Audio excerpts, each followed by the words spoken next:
નમસ્કાર દોસ્તો, ફરી એકવાર આપ સૌ કોઈ મિત્રોને હાર્દિક સ્વાગત કરું છું ગુજરાત ગવર્મેન્ટ જોબના યુટ્યુબ પ્લેટફોર્મ પર। Good morning. મહત્વપૂર્ણ અપડેટ સાથે એક નવા વિડીયોમાં મુલાકાત કરી રહ્યા છે દોસ્તો। વનરક્ષકની શારીરિક કસોટી ચાલી રહી છે। ખૂબ જ ખરાબ અપડેટ એ આવ્યું છે કે વનરક્ષકની શારીરિક કસોટીમાં પણ ડમી ઉમેદવાર પકડાતા ખૂબ જ મોટી ફરિયાદ નોંધાઈ છે। સેક્ટર 27 પોલીસ ગ્રાઉન્ડ ખાતે યોજાયેલી આ વનરક્ષક શારીરિક કસોટીની વાત થઈ રહી છે।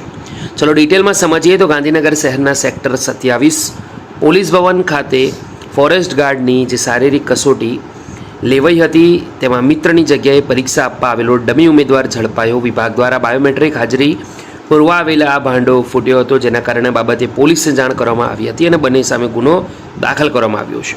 સરકાર દ્વારા લેવામાં આવતી વિવિધ પરીક્ષાઓમાં ગેરરીતિ અને ડમી ઉમેદવારોની ફરિયાદો વધી રહી છે, ત્યારે તાજેતરમાં વન સંરક્ષણની લેખિત પરીક્ષા લેવામાં આવી હતી અને ત્યારબાદ આ ઉમેદવારોની Gandhinagar sector 27 police parade ground ખાતે શારીરિક કસોટીનું આયોજન 2 દિવસ માટે કરવામાં આવ્યું હતું। ગઈકાલ શારીરિક કસોટી દરમિયાન ઉમેદવારોની દોડકૂદ, પુલઅપ્સ, રસ્સા ખેંચ જેવી પરીક્ષા બાદ ઉમેદવારોના ફિંગરપ્રિન્ટ લેવામાં આવતા હતા, જેમાં એક ઉમેદવારોની ફિંગરપ્રિન્ટ મેચ ન થઈ હતી અને પૂછપરછ કરતાં તેણે તેનું નામ કનુભાઈ ગોબરભાઈ ચૌહાણ રહે પીપરજા તળાજા હોવાનું જણાવ્યું અને તેણે કબૂલાત કરી કે તેના મિત્ર હરીશ ગુલાભાઈ બારૈયા તેના ગામનો હોવાથી તેણે લેખિત પરીક્ષા આપી અને તેની જગ્યાએ ખોટી સહી કરીને પરીક્ષા આપવા આવ્યો હતો, જેથી આ મામલે ગાંધીનગર વન વિભાગની અંદર બંને સામે ગુનો દાખલ કરવામાં આવ્યો છે। તો મહત્વપૂર્ણ દોસ્તો આ અપડેટ છે, સારું થયું આ પકડાઈ ગયા, જેથી કરીને જે તે ઉમેદવારોને ન્યાય મળે।